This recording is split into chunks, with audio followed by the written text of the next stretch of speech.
ਦਰਸ਼ਕੋ break ਤੋਂ ਬਾਅਦ ਤੁਹਾਡਾ ਸਭ ਦਾ ਭਰਪੂਰ ਸਵਾਗਤ ਹੈ। ਜੋ ਪਿਛਲਾ ਸੈਗਮੈਂਟ ਹੈ ਉਸ ਦੇ ਵਿੱਚ ਆਪਾਂ ਗੱਲਬਾਤ ਕੀਤੀ ਨੇਪਾਲ ਤੇ ਭਾਰਤ ਦੇ ਸੰਬੰਧਾਂ ਬਾਰੇ। ਹੁਣ ਆਪਾਂ ਗੱਲਬਾਤ ਕਰਨ ਜਾ ਰਹੇ ਹਾਂ ਕਿ ਕਿਸ ਤਰ੍ਹਾਂ ਜੋ ਭਾਰਤ ਦੇ ਵਿੱਚ ਜੋ ਪੜ੍ਹੇ ਲਿਖੇ ਲੋਕ ਨੇ ਜਾਂ ਸਾਇੰਸਦਾਨ ਨੇ ਉਹਨਾਂ ਦੇ ਵਿੱਚ ਕਿੰਨਾ ਅੰਧ ਵਿਸ਼ਵਾਸ ਹੈ। ਸੋ ਭਾਰਤ ਦੇ ਇੱਕ ਸਾਇੰਸਦਾਨ ਨੇ ਦਾਅਵਾ ਕੀਤਾ ਹੈ ਕਿ ਕਰੋਨਾ ਵਾਇਰਸ 21 ਜੂਨ ਆਉਣ ਵਾਲੇ ਸੂਰਜ ਗ੍ਰਹਿਣ ਤੇ ਖਤਮ ਹੋ ਜਾਵੇਗਾ, ਜਦੋਂ ਕਿ ਇੰਟਰਨੈਸ਼ਨਲ ਮਾਹਿਰਾਂ ਦਾ ਕਹਿਣਾ ਹੈ ਕਿ ਭਾਰਤ ਵਿੱਚ ਕਰੋਨਾ ਵਾਇਰਸ ਕੇਸਾਂ ਦੀ ਗਿਣਤੀ ਆਉਣ ਵਾਲੇ ਦਿਨਾਂ ਵਿੱਚ ਅਮਰੀਕਾ ਨੂੰ ਵੀ ਪਿੱਛੇ ਛੱਡ ਸਕਦੀ ਹੈ।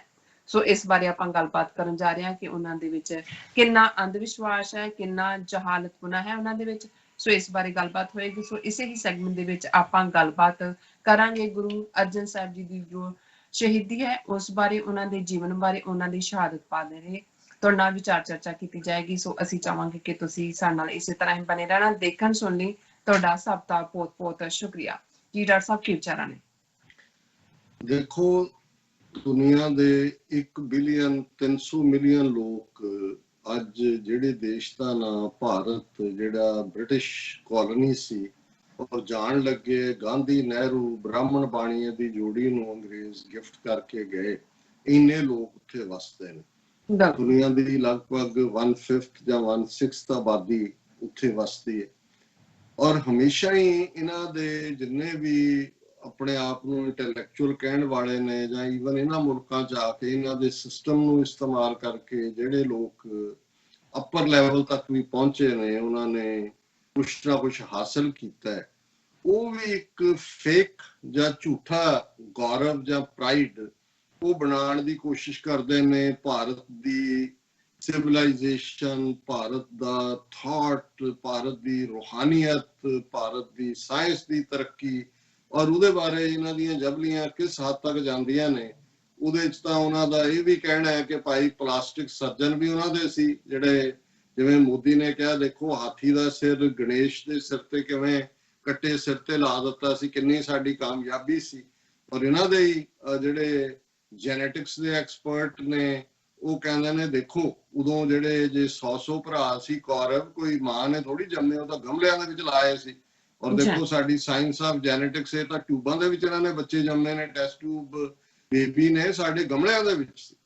ਫਿਰ ਜੇ ਜਹਾਜ਼ਾਂ ਦੀ ਗੱਲ ਹੁੰਦੀ ਹੈ, ਕਹਿਣਗੇ ਦੇਖੋ ਜੀ ਰਾਮਾਇਣ ਦਾ ਜ਼ਮਾਨਾ, ਭਗਵਾਨ ਰਾਮ ਜਦੋਂ ਉਹਨਾਂ ਨੇ ਲੰਕਾ ਫਤਿਹ ਕਰਕੇ ਪੁਸ਼ਪਕ ਵਿਮਾਨ ਦੇ ਵਿੱਚ ਆਏ ਅਯੁੱਧਿਆ 'ਚ, ਉਹ ਪੁਸ਼ਪਕ ਵਿਮਾਨ ਤਾਂ ਜਹਾਜ਼ ਸੀ। ਸਾਡੇ ਤਾਂ ਉੱਥੇ ਇੰਨੇ ਹਵਾਈ ਅੱਡੇ ਸੀ ਕਿ ਵੀ ਹਰ ਇੱਕ ਸ਼ਹਿਰ ਤੋਂ ਦੂਜੇ 'ਚ ਹੀ ਪੁਸ਼ਪਕ ਵਿਮਾਨ ਜਾਂਦੇ ਸੀ। ਫਿਰ ਜੇ ਮਹਾਭਾਰਤ ਆ ਜਾਏ, ਜਿਹਨੂੰ ਐਤਕੀ ਇਹਨਾਂ ਨੇ ਇਹੀ, ਕਿਉਂਕਿ ਮੈਂ ਇਸ ਲਈ ਕਿਹਾ ਵੀ ਇਹ ਕੋਈ ਝੂਠ ਇੱਕ ਨੇ ਨਹੀਂ ਬੋਲਿਆ ਜਾਂ ਸਦੀਆਂ ਤੋਂ ਨਹੀਂ ਬੋਲਦੇ ਆ ਰਹੇ। ਹੁਣ ਵੀ ਜਦੋਂ ਕਿ ਕਰੋਨਾ ਵਾਇਰਸ ਦੇ ਕਹਿਰ ਨੇ ਲੋਕਾਂ ਨੂੰ ਘਰਾਂ 'ਚ ਡੱਕਿਆ ਹੋਇਆ ਹੈ, ਬਜਾਏ ਕਿ ਇਹਨਾਂ ਦੇ ਟੀਵੀ ਚੈਨਲ ਕੋਈ ਸਾਇੰਟੀਫਿਕ ਟੈਂਪਰਾਮੈਂਟ ਪੈਦਾ ਕਰਨ ਦੀ ਲਾਈਨ ਜਾਂ ਕੋਈ ਰਿਐਲਿਟੀ ਨਾਲ ਜੁੜਨ ਦੀ ਲਾਈਨ ਕਰਦੇ, ਜਿਹੜੇ ਦੋਨੋਂ ਸੀਰੀਅਲ ਚਲਾਏ ਗਏ ਜਿਹਨੂੰ ਕਰੋੜਾਂ ਲੋਕਾਂ 'ਚ ਦੁਬਾਰਾ ਉਹ ਅੰਧ ਵਿਸ਼ਵਾਸ, ਉਹ ਰਾਮਾਇਣ ਤੇ ਮਹਾਭਾਰਤ। ਔਰ ਜਦੋਂ ਮਹਾਭਾਰਤ ਦੇ ਹਵਾਲੇ ਨਾਲ ਇਹ ਗੱਲ ਕਰਦੇ ਨੇ ਤੇ ਕਹਿਣਗੇ ਦੇਖੋ ਜੀ ਉਸ ਜ਼ਮਾਨੇ 'ਚ ਵੀ ਉਹ ਅੰਨਾ ਬੰਦਾ ਜਿਹੜਾ ਬੈਠਾ ਹੈ ਉਹ ਦੱਸ ਰਿਹਾ ਜੰਗ ਦਾ ਹਾਲ। ਇਹਦਾ ਮਤਲਬ ਹੈ ਵੀ ਉਹਨਾਂ ਦੇ ਕੋਲ ਸੈਟੇਲਾਈਟ ਸੀਗੀਆਂ ਜਿਹੜੀਆਂ ਉਹ ਦੱਸ ਰਹੀਆਂ ਸੀ ਕਿ ਦੂਜੇ ਹਿੱਸੇ 'ਚ ਕੀ ਹੋ ਰਿਹਾ। ਜਾਂ ਫਿਰ ਜਦੋਂ ਕਹਿਣਗੇ ਜੀ ਅਰਜਨ ਦੇ ਕੋਲ ਜਿਹੜੇ ਤੀਰ ਸੀ, ਜਿਹਨਾਂ ਨੂੰ ਅਗਨੀਬਾਣ ਕਹਿੰਦੇ ਨੇ, ਅਗਨੀਬਾਣ ਮਿਜ਼ਾਈਲਾਂ ਸੀ ਕਿ ਜਿੱਥੇ ਲੱਗ ਜਾਣ, ਇਹਦਾ ਮਤਲਬ ਅਸੀਂ ਨਿਊਕਲੀਅਰ ਵੀ ਡਿਵੈਲਪ ਕੀਤਾ ਹੋਇਆ ਸੀ। ਉਹਦੇ ਤੀਰਾਂ ਦੀ ਟਿਪ ਦੇ ਉੱਤੇ ਉਹ ਲੱਗੇ ਸੀ, ਜਿੱਥੇ ਉਹ ਡਿੱਗਦੇ ਸੀ ਉੱਥੇ ਅੱਗ ਲਾ ਦਿੰਦੇ ਸੀ। ਔਰ ਇਹਦੇ ਸਾਡੀਆਂ ਹੀ ਕਾਢਾਂ ਚੋਂ ਜਿਹੜਾ ਇਹਨਾਂ ਨੇ ਵੈਸਟ ਵਾਲਿਆਂ ਨੇ ਕੀਤਾ। ਔਰ ਇਹ ਜਦੋਂ ਅਸੀਂ ਗਰੋ ਹੋ ਰਹੇ ਸੀ, ਸਕੂਲਾਂ 'ਚ ਆਮ ਕਿਹਾ ਜਾਂਦਾ ਸੀ ਕਿ ਜੀ ਇਹ ਜਿਹੜੇ ਜਰਮਨ ਦੇ ਸਾਇੰਸਦਾਨ ਸੀ ਇਹ ਸਾਡੇ ਵੇਦ ਲੈ ਗਏ, ਉਹਦੇ ਚੋਂ ਹੀ ਉਹਨਾਂ ਨੇ ਕੱਢਿਆ, ਉਹਦੇ ਚੋਂ ਹੀ ਜਹਾਜ਼ ਕੱਢਿਆ, ਉਹਦੇ ਚੋਂ ਹੀ ਨਿਊਕਲੀਅਰ ਕੱਢਿਆ, ਉਹਦੇ ਚੋਂ ਹੀ ਫਲਾਣਾ ਕੱਢਿਆ, ਢਿਮਕਾ ਕੱਢਿਆ। ਸੋ ਉਹ ਤਾਂ ਚੱਲਦਾ ਹੀ ਹੈ। ਹੁਣ ਕਰੋਨਾ ਦੇ ਹਵਾਲੇ ਨਾਲ ਵੀ ਦੁਨੀਆ ਨੇ ਦੇਖਿਆ ਕਿ ਭਾਈ ਗਊ ਮੂਤਰ ਨੂੰ ਇਲਾਜ ਦੱਸ ਕੇ ਕਿਵੇਂ ਹਿੰਦੂ ਮਹਾਸਭਾ ਦੇ ਹੋਏ, RSS ਹੋਏ, ਗਊ ਮੂਤਰ ਪਾਰਟੀਆਂ ਕੀਤੀਆਂ। ਫਿਰ ਕਰੋਨਾ ਨੂੰ ਵਿਸ਼ਨੂੰ ਦਾ ਅਵਤਾਰ ਦੱਸਿਆ ਕਿ ਭਾਈ ਇਹ ਚੀਨ ਨੂੰ, ਕਿਉਂਕਿ ਉਹ ਮੀਟ ਈਟਰ ਨੇ, ਸਜ਼ਾ ਦੇਣ ਦੇ ਲਈ ਆਇਆ। ਫਿਰ ਕਰੋਨਾ ਨੂੰ ਦੇਵੀ ਬਣਾ ਕੇ ਥਾਂ ਥਾਂ ਤੇ ਹੁਣ ਪੂਜਾ ਵੀ ਹੋ ਰਹੀ ਹੈ।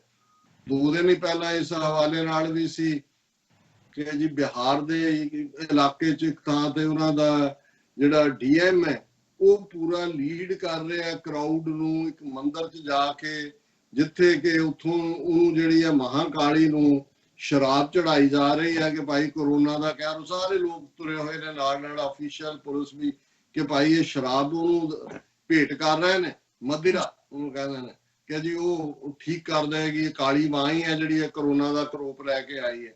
ਹੁਣ ਇਹ ਸਾਰੇ ਜਿਹੜੇ ਨੇ ਜਿਨ੍ਹਾਂ ਦੇ ਵਿੱਚ ਤੁਸੀਂ ਐਡਮਿਨਿਸਟ੍ਰੇਸ਼ਨ ਵੀ ਨਾਲ ਹੁੰਦਾ ਹੈ, ਔਰ ਆਮ ਤੌਰ ਤੇ ਇਹ ਜਦੋਂ ਕਿਤੇ ਮੀਂਹ ਨਾ ਪੈ ਜਾਂ ਦੂਜਾ ਹੋਏ ਤਾਂ ਇਹਨਾਂ ਦੇ ਡਿਸਟ੍ਰਿਕਟ ਲੈਵਲ ਦੇ ਉੱਤੇ ਪੈਸੇ ਦਿੱਤੇ ਜਾਂਦੇ ਨੇ ਕਿ ਜੀ ਹਵਨ ਜਿਹੜਾ ਯੱਗ ਹੈ ਉਹਨੂੰ ਕਹਿੰਦੇ ਨੇ ਕੀਤਾ ਜਾਏ, ਤਾਂ ਕਿ ਬੱਦਲਾਂ ਦਾ ਦੇਵਤਾ ਇੰਦਰ ਦੇਵਤਾ ਖੁਸ਼ ਹੋ ਕੇ ਮੀਂਹ ਪਾਏ। ਉਹਨੂੰ ਸਾਰਾ ਐਡਮਿਨਿਸਟ੍ਰੇਸ਼ਨ ਸਪੋਰਟ ਕਰ ਰਿਹਾ ਹੁੰਦਾ ਹੈ ਔਰ ਸਾਰੇ ਲੋਕ ਉਹਦੇ ਜੁੜੇ ਹੁੰਦੇ ਨੇ।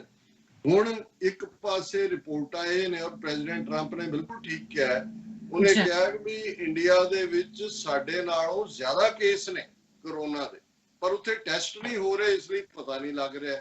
ਇਹਨਾਂ ਦੇ ਵੀ ਇੱਕ ਸੋਸ਼ਲ ਸਾਇੰਟਿਸਟ ਦਾ ਮੈਂ ਬਿਆਨ ਦੇਖ ਰਿਹਾ ਸੀ 2-3 ਦਿਨ ਪਹਿਲਾਂ, ਉਹਨੇ ਕਿਹਾ ਵੀ ਭਾਰਤ ਦੇ ਵਿੱਚ 3 ਲੱਖ 3.5 ਲੱਖ ਕੇਸ ਨਹੀਂ, 90 ਲੱਖ ਕਰੋਨਾ ਪੋਜ਼ਿਟਿਵ ਹੋਏਗਾ, ਪਰ ਟੈਸਟ ਨਹੀਂ ਹੋ ਰਿਹਾ। ਹੁਣ ਜ਼ਾਹਰ ਹੈ ਲੋਕ ਕਿਸ ਹੱਦ ਤੱਕ ਜਿਹੜਾ ਸਫਰ ਕਰ ਰਹੇ ਨੇ। ਲੇਕਿਨ ਇਹ ਜਦੋਂ ਮੈਂ ਖਬਰ ਦੇਖੀ ਮੈਂ ਕਿਹਾ ਜੀ ਹੁਣ ਇਹਦੀ ਸਾਇੰਟਿਸਟ ਦੀ ਕਮੀ ਰਹਿ ਗਈ ਸੀ। ਇਹ ਚੇਨਈ ਦਾ ਇੱਕ ਸਾਇੰਟਿਸਟ ਹੈ ਔਰ ਵੱਡਾ ਸਾਇੰਟਿਸਟ ਹੈ, ਇਸ ਨੂੰ ਜਿਹੜਾ ਇਹਦਾ ਨਾਮ ਹੈ ਡਾਕਟਰ ਕੈਲ ਸੁੰਦਰ ਕ੍ਰਿਸ਼ਨ। ਇਹ ਨਿਊਕਲੀਅਰ ਸਾਇੰਟਿਸਟ ਵੀ ਹੈ ਔਰ ਧਰਤੀ ਵਿਗਿਆਨੀ ਵੀ ਹੈ। ਉਹਨੇ ਦਾਅਵਾ ਕੀਤਾ ਔਰ ਇਹ ਖਬਰ ਲੱਗੀ ਹੈ ਕਿ 21 ਜੂਨ ਨੂੰ ਸੂਰਜ ਗ੍ਰਹਿਣ ਤੇ ਖਤਮ ਹੋ ਜਾਏਗਾ ਕਰੋਨਾ। ਇੰਡੀਅਨ ਸਾਇੰਟਿਸਟ ਉਹਨੇ ਕਿਹਾ ਜੀ ਇਹ ਜਿਹੜਾ ਸੂਰਜ ਗ੍ਰਹਿਣ ਹੈ, ਸੋਲਰ ਐਕਲਿਪਸ ਜਿਹਨੂੰ ਕਹਿੰਦੇ ਨੇ, ਇਹ ਲੱਗ ਰਿਹਾ 21 ਜੂਨ ਨੂੰ, ਔਰ 21 ਜੂਨ ਨੂੰ ਇਹ ਸਵੇਰੇ 10:20 ਤੋਂ ਲੈ ਕੇ ਦੁਪਹਿਰੇ 1:50 ਤੱਕ ਹੋਣਾ, ਔਰ ਇਹ 12 ਘੰਟੇ ਜਿਹੜਾ ਹੈ ਇਸ ਦਾ ਪ੍ਰਭਾਵ ਰਹਿਣਾ। 20 ਜੂਨ ਨੂੰ ਰਾਤ 10:20 ਤੇ ਸ਼ੁਰੂ ਹੋ ਕੇ, ਔਰ ਇਹ ਜਿਹੜਾ ਗ੍ਰਹਿਣ ਐਕਲਿਪਸ ਜਿਹਨੂੰ ਕਹਿੰਦੇ ਨੇ, ਇਹ Bharat, Nepal, Pakistan, Saudi Arabia, UAE, Ethiopia ਤੇ ਕਾਂਗੋ, ਇਹਨਾਂ ਦੇਸ਼ਾਂ ਦੇ ਵਿੱਚ ਉਹਨੂੰ ਸੂਰਜ ਨੂੰ ਦੇਖਿਆ ਜਾ ਸਕਦਾ ਹੈ, ਭਾਵੇਂ ਛਾਨਣੀ 'ਚ ਦੇਖਣਾ ਜਾਂ ਅੱਖਾਂ ਤੇ ਜਿਹੜਾ ਉਹ ਗੋਗਲਸ ਲਾ ਕੇ ਦੇਖਣਾ। ਲੇਕਿਨ ਹੁਣ ਜਿਹੜਾ ਦਾਅਵਾ ਹੈ ਉਹ ਬੜਾ ਦਿਲਚਸਪ ਵੀ ਹੈ ਔਰ ਜਹਾਲਤ ਦੀ ਸਿਖਰ ਹੈ। ਉਹਦੇ ਚੋਂ ਇਹ ਕਹਿ ਰਿਹਾ, ਇਹ ਚੇਨਈ ਦੇ ਵਿੱਚ ਜਿਹਦਾ ਪੁਰਾਣਾ ਨਾਮ ਮਦਰਾਸ ਸੀ, ਉਹਦੇ ਚ ਬੇਸਡ ਸਾਇੰਟਿਸਟ ਹੈ, ਉਹਨੇ ਕਿਹਾ ਕਿ ਜੀ ਇਹ 26 ਦਸੰਬਰ ਨੂੰ ਜਿਹੜਾ ਇਹ ਸੂਰਜ ਦਾ ਇਹਦਾ ਸੰਬੰਧ ਸੀ, ਜਿਹੜਾ ਕਰੋਨਾ ਵਾਇਰਸ ਆਇਆ ਸੂਰਜ ਗ੍ਰਹਿਣ ਦੇ ਨਾਲ, ਔਰ 21 ਜੂਨ ਨੂੰ ਜਦੋਂ ਕਿ ਖਾਤਮਾ ਹੋਣਾ, ਸੂਰਜ ਗ੍ਰਹਿਣ ਲੱਗਣਾ, ਇਹ ਜਿਹੜਾ ਕਰੋਨਾ ਦਾ ਖਾਤਮਾ ਹੋ ਜਾਏਗਾ। ਫਿਰ ਉਹਨੇ ਆਪਣਾ ਜਾਲ ਜਿਹਾ ਆਰਗੂਮੈਂਟ ਦਿੱਤਾ ਹੈ ਕਿ ਵੀ ਇਹ ਸੂਰਜ ਗ੍ਰਹਿਣ ਤੋਂ ਬਾਅਦ ਜਿਹੜਾ ਐਨਰਜੀ ਦਾ ਇੱਕ ਪੈਦਾ ਹੋਏਗਾ ਉਤਸਰਜਨ, ਉਹਦੇ ਜਿਹੜੇ ਪਹਿਲੇ ਨਿਊਟਰੋਨ ਪਾਰਟੀਕਲ ਨੇ ਉਹਨਾਂ ਨਾਲ ਸੰਪਰਕ ਹੋਏਗਾ ਔਰ ਕਰੋਨਾ ਵਾਇਰਸ ਟੁੱਟ ਜਾਏਗਾ, ਉਹਦੀ ਮਿਊਟੇਸ਼ਨ ਮੁੱਕ ਜਾਏਗੀ। ਔਰ ਇਹ ਗੱਲ ਉਹਨੇ ANI ਜਿਹੜੇ ਉਹਨਾਂ ਦੀ ਅਫੀਸ਼ੀਅਲ ਨਿਊਜ਼ ਏਜੰਸੀ ਆ ਉਹਨੂੰ ਕਿਹਾ ਕਿ ਭਾਈ ਇਹ ਦਸੰਬਰ 2019 ਤੋਂ ਕਰੋਨਾ ਵਾਇਰਸ ਸਾਡੀ ਜ਼ਿੰਦਗੀ ਨੂੰ ਖਤਮ ਕਰਨ ਆਇਆ, ਤੇ ਮੇਰੇ ਸਮਝ ਅਨੁਸਾਰ 26 ਦਸੰਬਰ ਨੂੰ ਆਖਰੀ ਸੂਰਜ ਗ੍ਰਹਿਣ ਤੋਂ ਬਾਅਦ ਸੂਰਜ ਪ੍ਰਣਾਲੀ 'ਚ ਗ੍ਰਹਿਆਂ ਦੀ ਹਾਲਤ ਬਦਲ ਗਈ ਸੀ। ਔਰ ਹੁਣ ਇਹ ਕਿਉਂਕਿ ਕਰੋਨਾ ਜਿਹੜਾ ਉਸ ਤਬਦੀਲੀ ਦੇ ਕਰਕੇ ਹੀ ਵਾਯੂਮੰਡਲ ਦੇ ਵਿੱਚ ਪੈਦਾ ਹੋਇਆ ਸੀ ਔਰ ਇਹਦੇ 'ਚ ਧਰਤੀ ਤੇ ਇੱਕ ਐਟਮੋਸਫੀਅਰ ਬਣ ਗਿਆ। ਹੁਣ ਨਿਊਟਰੋਨਸ ਸੂਰਜ ਦੀ ਜਿਹੜੀ એનર્ਜੀ ਆ ਉਹਦੇ ਤੋਂ ਬਾਹਰ ਨਿਕਲਣਾ ਸ਼ੁਰੂ ਹੋ ਗਏ ਨੇ, ਔਰ ਇਹਦੇ ਨਾਲ ਇਹ ਹੈ ਕਿ ਜਦੋਂ ਸੂਰਜ ਗ੍ਰਹਿਣ ਆਏਗਾ ਬਾਇਓ ਜਿਹੜੇ ਐਟਮਸ ਨੇ ਉਹਨਾਂ ਦੇ ਨਾਲ ਜਿਹੜਾ ਵਾਇਰਸ ਹੈ ਕਰੋਨਾ, ਉਹਦੀ ਮਿਊਟੇਸ਼ਨ ਦਾ ਸੋਰਸ ਖਤਮ ਹੋ ਜਾਏਗਾ। ਔਰ ਇਹ ਜਿਹੜੀ ਹੈ ਪਹਿਲਾਂ ਚੀਨ ਦੇ ਵਿੱਚ ਸ਼ੁਰੂ ਹੋਣੀ ਚਾਹੀਦੀ ਹੈ ਇਹ ਪ੍ਰੋਸੈਸ, ਔਰ ਭਾਵੇਂ ਇਹਦਾ ਦਾਅਵੇ ਦਾ ਕੋਈ ਪੱਕਾ ਸਬੂਤ ਨਹੀਂ ਹੈ, ਉਹਨਾਂ ਨੇ ਕਿਹਾ ਜੀ ਪਰ ਮੈਨੂੰ ਇਹ ਲੱਗਦਾ ਹੈ ਕਿ ਵੀ ਇਹ ਜਿਹੜਾ ਸੂਰਜ ਗ੍ਰਹਿਣ ਨੇ ਕਰੋਨਾ ਨੂੰ ਖਤਮ ਕਰ ਦੇਣਾ। ਹੁਣ ਇੱਕ ਪਾਸ, ਔਰ ਇਹ 21 ਜੂਨ ਅੱਜ 16 ਜੂਨ ਹੋ ਗਿਆ, 4-5 ਦਿਨ ਬਾਅਦ ਹੈ।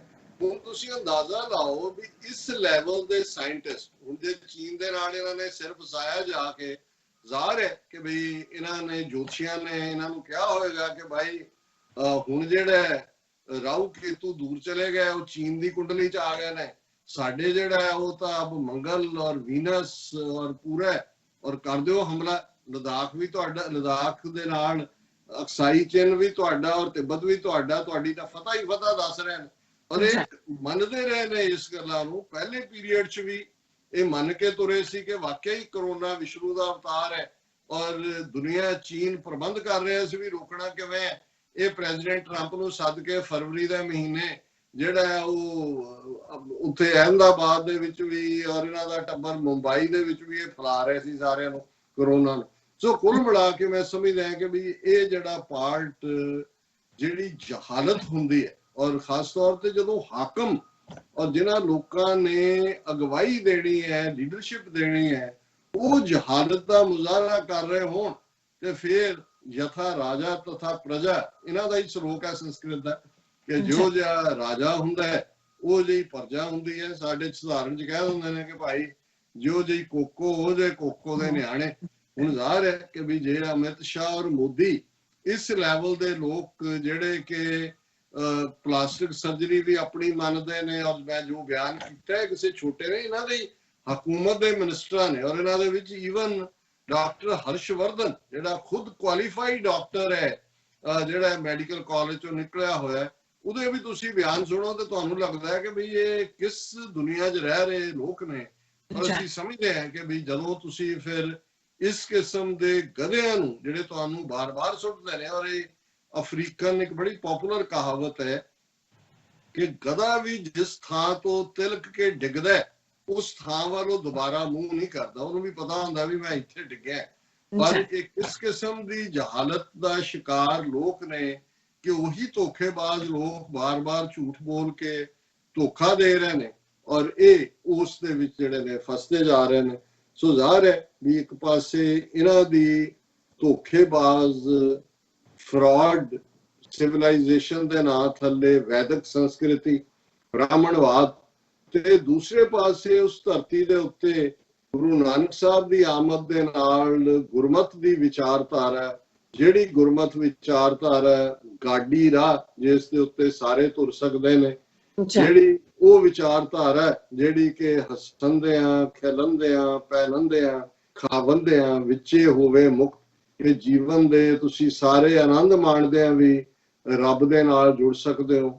ਜਿਹੜੀ ਵਿਚਾਰਧਾਰਾ ਵਿਹਲੜ ਪੈਦਾ ਨਹੀਂ ਕਰਦੀ, ਜਿਹੜੀ ਵਿਚਾਰਧਾਰਾ ਉਹ ਕਿਰਤੀ ਵਿਚਾਰਧਾਰਾ ਹੈ, ਜਿਸ ਪ੍ਰਥਾਏ ਗੁਰੂ ਨਾਨਕ ਸਾਹਿਬ ਨੇ ਫਰਮਾਇਆ ਘਾਲ ਖਾਏ ਕਿਛ ਹੱਥੋਂ ਦੇ ਨਾਨਕ ਰਾਹ ਪਛਾਣੇ ਸੇ, ਕਿ ਘਾਲਣੇ ਦੀ ਕਮਾਈ ਕਰਨੀ, ਮਿਹਨਤ ਕਰਨੀ ਔਰ ਉਹਦੇ ਚੋਂ ਵੀ ਜਿਹਨੂੰ ਰਿਜ਼ਕੇ ਹਲਾਲ ਕਹਿੰਦੇ ਨੇ ਉਹ ਕਮਾਣਾ ਔਰ ਉਹਨੂੰ ਵੀ ਲੋੜਵੰਦਾਂ ਦੇ ਨਾਲ ਸ਼ੇਅਰ ਕਰਨਾ। ਔਰ ਇਹ ਇਸ ਵਿਚਾਰਧਾਰਾ ਦੀ ਬਦੌਲਤ ਹੈ ਕਿ ਕਰੋਨਾ ਦੇ ਕਹਿਰ 'ਚ ਜਿੱਥੇ ਇਹ ਹਿੰਦੂਤਵੀ ਮੂਤਰ ਪਾਰਟੀਆਂ ਕਰ ਰਹੇ ਨੇ ਔਰ ਉਹਦੀ ਪੂਜਾ ਕਰ ਰਹੇ ਨੇ ਕਰੋਨਾ ਦੇਵੀ ਦੀ ਜਾਂ ਕਾਲੀ ਦੇਵੀ ਦੀ, ਉੱਥੇ ਦੁਨੀਆ ਭਰ ਦੇ ਵਿੱਚ ਗੁਰੂ ਨਾਨਕ ਦੇ ਸਿੱਖ ਬਾਹਰ ਨਿਕਲ ਕੇ ਲੋੜਵੰਦਾਂ ਦੇ ਲਈ ਲੰਗਰ ਲਾ ਰਹੇ ਨੇ, ਉਹਨਾਂ ਦੀਆਂ ਜ਼ਰੂਰਤਾਂ ਪੂਰੀਆਂ ਕਰ ਰਹੇ ਨੇ। ਔਰ ਨਿਊਯਾਰਕ ਟਾਈਮਜ਼ ਨੇ ਜਿਹੜੀ ਇਸ ਸਟੋਰੀ ਦੇ ਰਾਹੀਂ ਇਸ ਗੱਲ ਨੂੰ ਦੱਸਿਆ ਕਿ ਭਾਈ ਜਿਹੜਾ ਕੰਮ ਜਿੱਥੇ ਨਹੀਂ ਹੁੰਦਾ ਸਿੱਖਾਂ ਨੂੰ ਸੱਦੋ, ਉਹ ਕੰਮ ਮੁਕੰਮਲ ਹੋਏਗਾ। ਇੰਗਲੈਂਡ ਦੇ ਵੀ ਇੱਕ ਨੇ ਕਿਹਾ ਵੀ ਜਿਸ ਪ੍ਰੋਜੈਕਟ ਸਿੱਖ ਇਨਵੋਲਵ ਹੋ ਜਾਣ ਉਹ ਪ੍ਰੋਜੈਕਟ ਕਾਮਯਾਬੀ ਤੱਕ ਜਾਂਦਾ ਹੈ। ਇਹ ਓਵਰਨਾਈਟ ਨਹੀਂ ਹੋਇਆ। ਇਹ ਵਿਚਾਰਧਾਰਾ ਜਿਹਨੂੰ ਪਹਿਲੇ ਪਾਤਸ਼ਾਹ ਗੁਰੂ ਨਾਨਕ ਸਾਹਿਬ ਤੋਂ 10ਵੇਂ ਪਾਤਸ਼ਾਹ ਗੁਰੂ ਗੋਬਿੰਦ ਸਿੰਘ ਸਾਹਿਬ ਤੱਕ 233 ਸਾਲ ਖਾਲਸਾ ਸਾਜਨਾ ਤੱਕ, ਔਰ ਜੇ ਗੁਰੂ ਸਾਹਿਬ ਦੇ ਜੋਤੀ ਜੋਤ ਸਮਾਨ ਦੇ ਪੀਰੀਅਡ ਨੂੰ ਵੀ ਇਨਕਲੂਡ ਕਰ ਲਈਏ ਫਿਰ 241 ਸਾਲ ਦਾ ਪੀਰੀਅਡ, ਜਿੱਥੇ ਉਹ ਇਨਸਾਨ ਘੜਿਆ ਗਿਆ ਜਿਹਦੇ ਕੋਲ ਲੌਫਟੀ ਆਈਡੀਅਲ ਸਨ ਰੱਬ ਦੇ ਨਾਲ, ਇੱਕ ਰੱਬ 'ਚ ਯਕੀਨ ਰੱਖਣ ਵਾਲਾ, ਬੁੱਤ ਪ੍ਰਸਤੀ ਤੋਂ ਦੂਰ, ਖਾਲਕ ਖਲਕ ਖਲਕ ਮੈਂ ਖਾਲਕ ਪੂਰ ਰਹੋ ਸਭ ਥਾਈ, ਇਸ 'ਚ ਯਕੀਨ ਰੱਖਣ ਵਾਲਾ, ਜਿਸ ਨੂੰ ਇੱਕ ਤਹਿਜ਼ੀਬ ਦਿੱਤੀ। ਔਰ ਅੱਜ ਉਹ ਖਾਸ ਦਿਨ ਹੈ 16 ਜੂਨ ਦਾ, ਜਦੋਂ ਕਿ 16 ਜੂਨ 1606 ਨੂੰ ਪੰਜਵੇਂ ਪਾਤਸ਼ਾਹ ਸਾਹਿਬ ਸ੍ਰੀ ਗੁਰੂ ਅਰਜਨ ਸਾਹਿਬ, ਜਿਨ੍ਹਾਂ ਨੂੰ ਅਸੀਂ ਸ਼ਹੀਦਾਂ ਦੇ ਸਰਤਾਜ ਕਰਕੇ ਯਾਦ ਕਰਦੇ ਹਾਂ, ਉਹਨਾਂ ਨੇ ਸ਼ਹਾਦਤ ਪਾਈ। ਸ਼ਹੀਦਾਂ ਦੇ ਸਰਤਾਜ ਦਾ ਅੱਜ ਸ਼ਹੀਦੀ ਦਿਨ ਹੈ ਔਰ ਲਾਹੌਰ ਦੇ ਵਿੱਚ ਰਾਵੀ ਦੇ ਕੰਢੇ ਜਿੱਥੇ ਗੁਰਦੁਆਰਾ ਡੇਰਾ ਸਾਹਿਬ ਸੁਭਾਇਮਾਨ ਹੈ, ਸ਼ਾਹੀ ਕਿਲੇ ਔਰ ਰਣਜੀਤ ਸਿੰਘ ਦੀ ਉਸ ਸਮਾਧ ਦੇ ਨੇੜੇ, ਉੱਥੇ ਗੁਰੂ ਸਾਹਿਬ ਦੀ ਸ਼ਹਾਦਤ ਹੁੰਦੀ ਹੈ। ਔਰ ਗੁਰੂ ਅਰਜਨ ਸਾਹਿਬ ਨੂੰ ਅਸੀਂ ਜਿੱਥੇ ਅੱਜ ਯਾਦ ਕਰ ਰਹੇ ਹਾਂ, ਬੇਸ਼ੱਕ कोरोना की वजह करके घरां च लोग बैठे ने, फिर भी जिथे जिथे गुरुद्वारियां च हुण लिमिटेड परमिशन दे नाल किते 50 बंदियां दी आग्या है, किते होर है। सिख संगतां अज दे दिन ये मूल नानकशाही कैलेंडर 2003 ने जिहड़ा यही दिन निर्धारित कीते और इस दे थल्ले ਜ਼ਾਹਰ है कि अज जदों असीं शहीदां दे सरताज सतगुरु नूं याद कर रहे हैं, फिर ये महान जीवन, महान डिवाइन सतगुरु जिन्हां ने लगभग 43 साल की उम्र, 42 साल तो थोड़ा ज्यादा है, वो इस प्लैनेट के उत्ते विचरे रहे और जिवें उन्होंने जिन्नी वड्डी देण दित्ती है इंसानियत नूं भी और सिख कौम दे लई, तां उन्हां दे अगे असीं समा भी सीमित है विचार करन दे लई।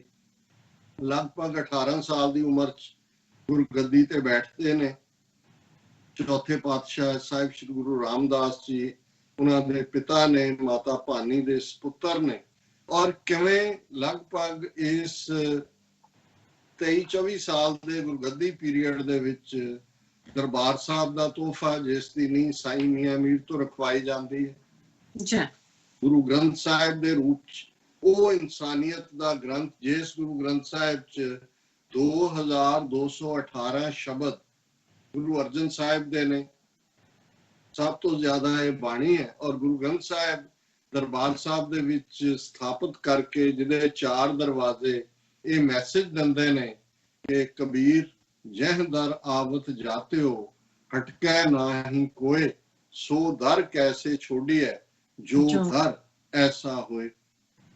पंजाब दे विच जे असी उस पीरीयड नूं देखीए जदों कि अकाल भी पैंदा है, अकबर नूं कह के मालिया माफ करवाया जाता है, शहरां दी स्थापना वाल देखिए ते अमृतसर शहर नूं किस लैवल दे उत्ते डिवेलप कीता है।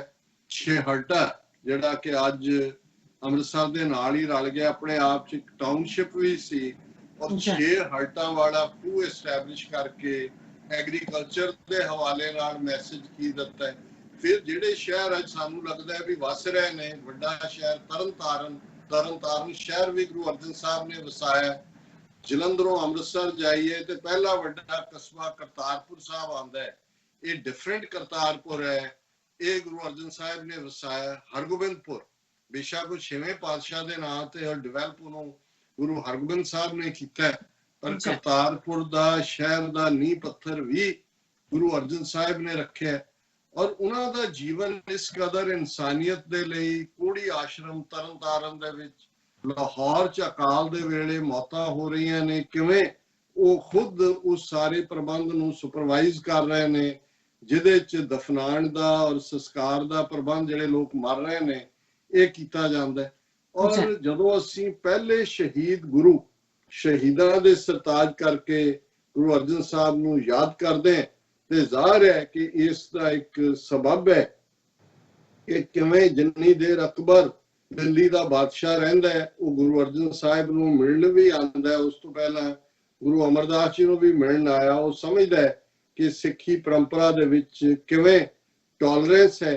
हुण अकबर अपने पोते खुसरो नूं जिहड़ा वो तख्त देना चाहुंदा है, लेकिन जिहड़ी लॉबी दिल्ली दरबार दे विच जिन्हां नूं ये लगदा है कि अकबर हट गया है शरीयत दे पासियों, वो साजिश करके अकबर दे बेटे सलीम जिहड़ा बाद दे विच जहांगीर बनदा है उस दे नाल समझौता करदे ने।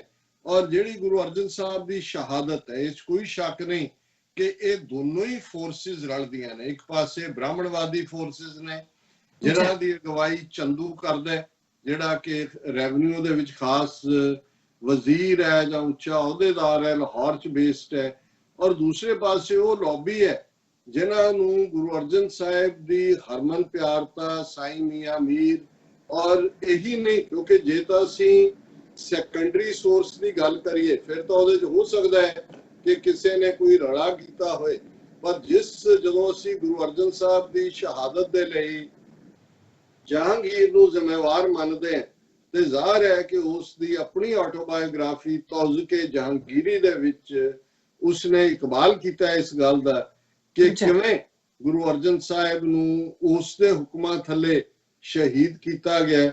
ਔਰ ਉਹ ਗੁਰੂ ਅਰਜਨ ਸਾਹਿਬ ਦੀ ਹਰਮਨ ਪਿਆਰਤਾ ਜਿਹੜੀ ਹਿੰਦੂਆਂ ਵਿੱਚ ਵੀ ਸੀ, ਮੁਸਲਮਾਨਾਂ ਵਿੱਚ ਵੀ ਸੀ, ਉਸ ਤੋਂ ਜਿਵੇਂ ਉਹਨੂੰ ਬਰੀਫ ਕੀਤਾ। ਔਰ ਉਹਦਾ ਜਿਹੜਾ ਹੁਕਮ ਹੈ ਗੁਰੂ ਅਰਜਨ ਸਾਹਿਬ ਦੀ ਸ਼ਹਾਦਤ ਦਾ, ਉਹਦੇ ਰਾਜ ਦੇ ਪਹਿਲੇ ਕੁਝ ਮਹੀਨਿਆਂ ਦੇ ਵਿੱਚ ਹੀ 1606 ਦਿੱਤਾ ਜਾਂਦਾ ਹੈ, ਜਿਹਦੇ ਚੋਂ ਆਪਣੀ ਆਟੋਬਾਇਓਗ੍ਰਾਫੀ ਤੌਜ ਕੇ ਜਹਾਂਗੀਰੀ ਚ ਗੁਰੂ ਘਰ ਨੂੰ ਦੁਕਾਨੇ ਬਾਤਲ ਕਹਿੰਦਾ, ਝੂਠ ਦੀ ਦੁਕਾਨ, ਜਿਹੜੀ ਕਿ 3-4 ਪੀੜ੍ਹੀਆਂ ਤੋਂ ਬੜੀ ਗਰਮ ਸੀ। ਜ਼ਾਹਰ ਹੈ ਗੁਰੂ ਨਾਨਕ ਸਾਹਿਬ ਤੋਂ ਸ਼ੁਰੂ ਕਰਦਾ ਹੈ।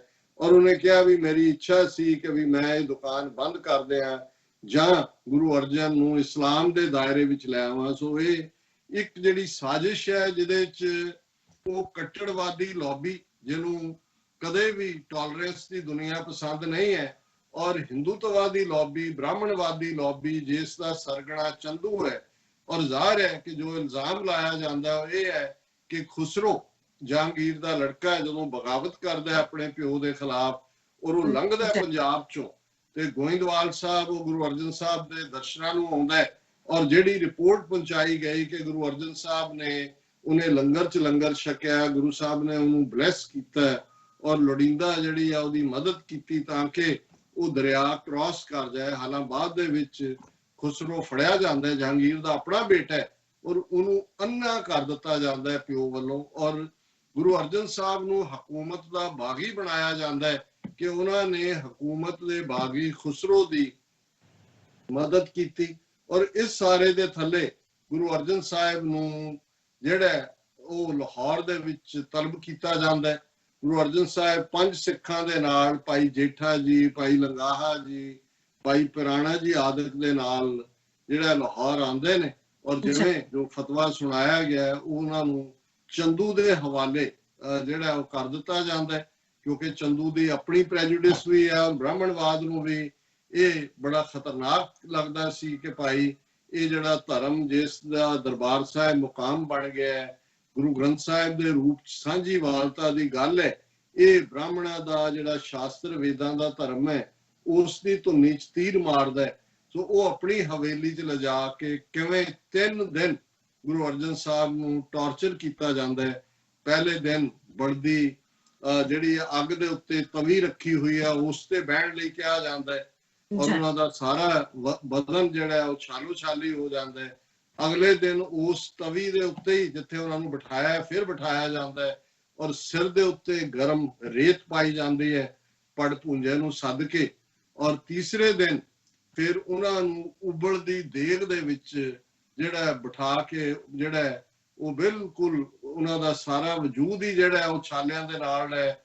ਔਰ ਫਿਰ ਜਿਵੇਂ ਅਸੀਂ ਆਪਣੇ ਇਤਿਹਾਸਕ ਸੋਚ ਦੇਖਦੇ ਹਾਂ ਕਿ ਕਿਆ ਗੁਰੂ ਅਰਜਨ ਦਰਿਆਈ ਨਹੀਂ ਬੋੜਿਓ, ਅੱਜ ਦੇ ਦਿਨ ਉਹਨਾਂ ਦੇ ਪਵਿੱਤਰ ਸਰੀਰ ਨੂੰ ਦਰਿਆ ਰਾਵੀ ਦੇ ਹਵਾਲੇ ਕਰ ਦਿੱਤਾ ਜਾਂਦਾ ਹੈ ਔਰ ਉੱਥੇ ਗੁਰੂ ਸਾਹਿਬ ਦੀ ਸ਼ਹਾਦਤ ਹੁੰਦੀ ਹੈ। ਸੋ ਇਹ ਸਾਡੇ ਲਈ, ਅਸੀਂ ਅੱਜ ਵੀ ਜਿਹੜੀ ਕੌਮ ਪਰਉਪਕਾਰ ਚ ਯਕੀਨ ਰੱਖਦੀ ਹੈ, ਗੁਰੂ ਅਰਜਨ ਸਾਹਿਬ ਤਤੀ ਤਵੀ ਤੇ ਬੈਠੇ ਨੇ ਔਰ ਸਿਰਫ ਤੇ ਸਿਰਫ ਰੱਬ ਦਾ ਸ਼ੁਕਰਾਨਾ ਹੈ। ਸਾਈਂ ਮੀਆਂ ਮੀਰ ਵੀ ਉਹਨਾਂ ਨੂੰ ਮਿਲਣ ਆਉਂਦੇ ਨੇ, ਤੜਫ ਰਹੇ ਨੇ ਉਹ। ਔਰ ਉਹ ਕੀ ਮੰਜ਼ਰ ਹੋਏਗਾ, ਸਾਡੇ ਇੱਕ ਸਕਾਲਰ ਹੋਏ ਨੇ 20ਵੀਂ ਸਦੀ ਚ ਪ੍ਰਿੰਸੀਪਲ ਗੰਗਾ ਸਿੰਘ, ਉਹਨਾਂ ਨੇ ਇੱਕ ਕਪਲੇਟ ਹਾਲਾ ਧਾਰਮਿਕ ਤੌਰ ਤੇ ਜਦੋਂ ਅਸੀਂ ਗੁਰੂ ਅਰਜਨ ਸਾਹਿਬ ਉਸ ਤਤੀ ਤਵੀ ਤੇ ਬੈਠੇ ਵੀ ਇਹ ਸ਼ਬਦ ਪੜ੍ਹ ਰਹੇ ਨੇ ਕਿ ਉਠਤ ਸੁਖੀਆ ਬੈਠਤ ਸੁਖੀਆ, ਭਉ ਨਹੀਂ ਲਾਗੇ ਜਾਂ ਐਸੇ ਬੁਝਿਆ, ਰਾਖਾ ਏਕ ਹਮਾਰਾ ਸੁਆਮੀ, ਸਗਲ ਕਟਾ ਕੇ ਅੰਤਰ ਜਾਮੀ। ਹੁਣ ਇਹ ਹੈ ਤੇਰਾ ਕੀਆ ਮੀਠਾ ਲਾਗੇ, ਹਰ ਨਾਮ ਪਦਾਰਥ ਨਾਨਕ ਮੰਗੇ। ਪਰ ਇਸ ਸਾਰੇ ਮੰਜ਼ਰ ਨੂੰ ਪ੍ਰਿੰਸੀਪਲ ਗੰਗਾ ਸਿੰਘ ਸਾਦਾ ਪੰਜਾਬੀ ਦਾ ਇੱਕ ਕਪਲੇਟ ਚ ਜਦੋਂ ਕਿ ਸਾਈਂ ਮੀਆਂ ਮੀਰ ਆਏ ਨੇ, ਉਹ ਤੜਫ ਰਹੇ ਨੇ, ਉਹ ਇਜਾਜ਼ਤ ਮੰਗ ਰਹੇ ਨੇ ਕਿ ਮੈਂ ਆਪਣੀ ਰੂਹਾਨੀ ਤਾਕਤ ਦਾ ਇਸਤੇਮਾਲ ਕਰਕੇ ਤਬਾਹ ਕਰਦੇ ਆ ਇਹ ਸਾਰੇ ਰਜੀਮ ਨੂੰ, ਰਾਜ ਨੂੰ, ਦਿੱਲੀ ਔਰ ਲਾਹੌਰ ਦੀ ਇੱਟ ਨਾਲ ਇੱਟ ਖੜਕਾ ਦੇ। ਤੇ ਜੋ ਗੁਰੂ ਅਰਜਨ ਸਾਹਿਬ ਨੇ ਕਿਹਾ ਉਹ ਲਫ਼ਜ਼ ਨੇ, ਚਾਰ ਤਰਫ ਅੱਗ ਬਰਸੇ ਸੇਕ ਸੀ ਤਨ ਸਾੜਦਾ, ਚਾਰ ਤਰਫ ਅੱਗ ਵਰਸੇ ਸੇਕ ਸੀ ਤਨ ਸਾੜਦਾ, ਛਾਲੇ ਛਾਲੇ ਹੋ ਗਿਆ ਜੁੱਸਾ ਸੱਚੀ ਸਰਕਾਰ ਦਾ, ਸਾਈਂ ਮੀਆਂ ਮੀਰ ਡਿੱਠਾ ਹਾਲ ਆ ਜਦ ਯਾਰ ਦਾ ਉਹ ਹੋ ਵਿਆਕੁਲ ਰੋ ਪਿਆ ਰੋਏ ਤੇ ਤਾਂ ਹੀ ਮਾਰਦਾ ਸੁਣ ਕਿਹਾ ਸਤਗੁਰ ਮੀਆਂ ਛੋੜੋ ਪ੍ਰੀਤੀ ਚਾਮ ਸੇ सुन कहा सतगुर मियां छोड़ो प्रीति चाम से क्या हुआ तन जल रहा हम शांत है हरि नाम से। तो ये शहीदां दे सरताज सतगुरु ने सानू शहादत दा सबक दिता है। सारा टॉर्चर अपने उत्ते सह के और इस गल ने पिछलियां 4 सदियां कौम नू डोलण नहीं दिता। बेशक भारतीय हुकूमत ने भी ਜਦੋਂ ਘੱਲੂਘਾਰਾ ਵਰਤਾਇਆ ਉਹਨਾਂ ਨੇ ਉਹ ਦਿਨ ਚੁਣਿਆ ਜਿਹੜਾ ਗੁਰੂ ਅਰਜਨ ਸਾਹਿਬ ਦੀ ਸ਼ਹਾਦਤ ਦਾ ਸੀ, ਕਿਉਂਕਿ ਉਦੋਂ ਤੱਕ ਅਜੇ ਬਿਕਰਮੀ ਕੈਲੰਡਰ 'ਚ ਸਿੱਖ ਯਕੀਨ ਰੱਖਦੇ ਸੀ। 1984 'ਚ ਗੁਰੂ ਅਰਜਨ ਸਾਹਿਬ ਦੀ ਸ਼ਹਾਦਤ ਦਾ ਦਿਨ ਬਿਕਰਮੀ ਕੈਲੰਡਰ ਮੁਤਾਬਕ 3 ਜੂਨ ਨੂੰ ਸੀ। 2003 ਦੇ ਵਿੱਚ ਸਿੱਖ ਕੌਮ ਨੇ ਸੋਲਰ ਬੇਸਡ ਜਿਹੜਾ ਹੈ ਸੂਰਜ ਦੀਆਂ ਕੈਲਕੂਲੇਸ਼ਨ ਨਾਲ ਬੇਸਡ ਨਾਨਕਸ਼ਾਹੀ ਕੈਲੰਡਰ ਐਕਸੈਪਟ ਕੀਤਾ ਹੈ, ਜਿਹਦੇ ਥੱਲੇ ਦਿਨ ਹਮੇਸ਼ਾ 16 ਜੂਨ ਨੂੰ ਆਉਂਦਾ ਹੈ। ਸੋ ਇਹਨਾਂ 4 ਸਦੀਆਂ ਦੇ ਵਿੱਚ ਕਈ ਹਕੂਮਤਾਂ ਦਿੱਲੀ ਦੇ ਤਖਤ ਤੇ ਜਾਂ ਖੈਬਰ ਪਾਰ ਤੋਂ ਆਈਆਂ, ਸਿੱਖ ਕੌਮ ਦਾ ਟੈਸਟ ਵੀ ਹੋਇਆ, ਘੱਲੂਘਾਰੇ ਵੀ ਗੁਜ਼ਰੇ। ਅੱਜ ਦੀ ਹਕੂਮਤ ਨੇ ਵੀ ਪਿਛਲੇ 70 ਸਾਲ ਢਿੱਲ ਲਾ ਲਿਆ, ਪਰ ਜਿਸ ਕੌਮ ਦੀਆਂ ਨਜ਼ਰਾਂ ਦੇ ਸਾਹਮਣੇ, ਮਨ ਦੀਆਂ ਨਜ਼ਰਾਂ ਦੇ ਸਾਹਮਣੇ ਪ੍ਰੀਤਮ ਪਿਆਰੇ ਪੰਜਵੇਂ ਪਾਤਸ਼ਾਹ ਤੱਤੀ ਤਵੀ ਤੇ ਬੈਠੇ ਸਿਰ ਤੇ ਰੇਤ ਪੈਂਦੀ ਹੈ, ਉਹ ਸਿੱਖ ਨੂੰ ਕਦੇ ਡੋਲਣ ਨਹੀਂ ਦਿੰਦਾ। ਸ਼ਹਾਦਤ ਸਾਡੇ ਲਈ ਵੱਡੇ ਭਾਗਾਂ ਦੀ ਗੱਲ ਹੈ ਜੇ ਗੁਰੂ ਸ਼ਹਾਦਤ ਦੇ ਸੱਚ ਹੱਕ ਇਨਸਾਫ ਦੇ ਰਸਤੇ ਤੇ ਚੱਲਦੇ ਆ। ਜੇ ਇਹ ਸਰੀਰ ਦਾ ਠੀਕਰਾ ਜ਼ਾਲਮ ਦੇ ਸਿਰ ਤੇ ਭੱਜੇ ਤੇ ਇਸ ਤੋਂ ਵੱਡੇ ਹੋਰ ਕੀ ਭਾਗ ਹੋ ਸਕਦੇ ਨੇ। ਸਤਿਗੁਰੂ ਰਹਿਮਤ ਕਰਨ, ਕਿਉਂਕਿ ਗੁਰੂ ਅਰਜਨ ਸਾਹਿਬ ਦਾ ਰੁਤਬਾ ਜਿਸ ਨੂੰ ਭੱਟਾਂ ਨੇ ਆਪਣੀ ਬਾਣੀ 'ਚ ਗੁਰੂ ਗ੍ਰੰਥ ਸਾਹਿਬ ਦੇ ਵਿੱਚ ਜਦੋਂ ਇਹ ਫਰਮਾਇਆ ਤੇ ਫਿਰ ਇਹ ਦੱਸਦਾ ਹੈ ਕਿ ਗੁਰੂ ਅਰਜਨ ਸਾਹਿਬ ਦੀ ਸ਼ਖਸੀਅਤ ਸਿੱਖ ਕੌਮ ਦੇ ਲਈ ਕੀ ਮਾਇਨੇ ਰੱਖਦੀ ਹੈ। ਜਦੋਂ ਭੱਟ ਆਪਣੇ ਸਵਈਏ 'ਚ ਕਹਿੰਦੇ ਨੇ, ਜਬ ਲੋ ਨਹੀਂ ਭਾਗ ਲਿਲਾਰ ਉਦੈ ਤਬ ਲੋ ਭ੍ਰਮਤੇ ਫਿਰਤੇ ਬਹੁਤ ਆਇਓ ਕਲ ਘੋਰ ਸਮੁੰਦਰ ਮੈਂ ਬੂਢਤ ਥੇ ਕਬ ਹੂੰ ਮਿਟ ਹੈ ਨਹੀਂ रे पछतायो तत् विचार यह मथुरा जग तारन को अवतार बनायो जप्यो जिन अर्जन देव गुरु फिर संकट जोन गर्भ नहीं आयो। सतगुरु रहमत करन, सानू भी सच हक इंसाफ ते रस्ते ते तुरन दा बल देन, बल बख्शण, ताकि साबित कदमां दे नाल इस जीवन यात्रा दे विच ਅਸੀਂ ਸੱਚ ਹੱਕ ਇਨਸਾਫ ਦਾ ਪੱਲਾ ਫੜ ਕੇ ਗੁਰੂ ਵੱਲ ਮੂੰਹ ਕਰਕੇ ਆਪਣੇ ਜ਼ਿੰਦਗੀ ਦੇ ਸਫ਼ਰ ਨੂੰ ਮੁਕੰਮਲ ਕਰੀਏ। ਜੀ ਡਾਕਟਰ ਸਾਹਿਬ, ਤੁਹਾਡਾ ਬਹੁਤ ਬਹੁਤ ਸ਼ੁਕਰੀਆ। ਤੁਸੀਂ ਅੱਜ ਦੇ ਅਹਿਮ ਇਸ਼ੂ ਤੇ ਅੱਜ ਦਾ ਵਿਚਾਰ ਸਾਡੇ ਦਰਸ਼ਕਾਂ ਨਾਲ ਸਾਂਝਾ ਕੀਤਾ। ਇਸ ਆਪਣੇ ਵਿਊਜ਼ ਕਰਨ ਨੇ ਇਜਾਜ਼ਤ। ਵਿਊਅਰਸ, ਸਾਡੇ ਪ੍ਰੋਗਰਾਮ ਦਾ ਸਮਾਂ ਇੱਥੇ ਸਮਾਪਤ ਹੁੰਦਾ। ਤੁਸੀਂ ਆਪਣੀ ਰਾਏ ਤੇ ਸੁਝਾਅ ਸਾਨੂੰ ਭੇਜਣਾ ਭੁੱਲਣਾ ਸਾਡੇ ਇਸ ਪਤੇ ਤੇ sos@tv4.tv ਤੇ ਅਸੀਂ ਆਪਣਾ ਪ੍ਰੋਗਰਾਮ ਲੈ ਕੇ ਫਿਰ ਦੁਬਾਰਾ ਤੁਹਾਡੇ रूबरू होवांगे। तब तक ले मैनू ते पंडात सलाहिया दो। देखते रहो TV 4। बुला दियो फतेह। वाहिगुरू जी का खालसा, वाहिगुरू जी की फतेह।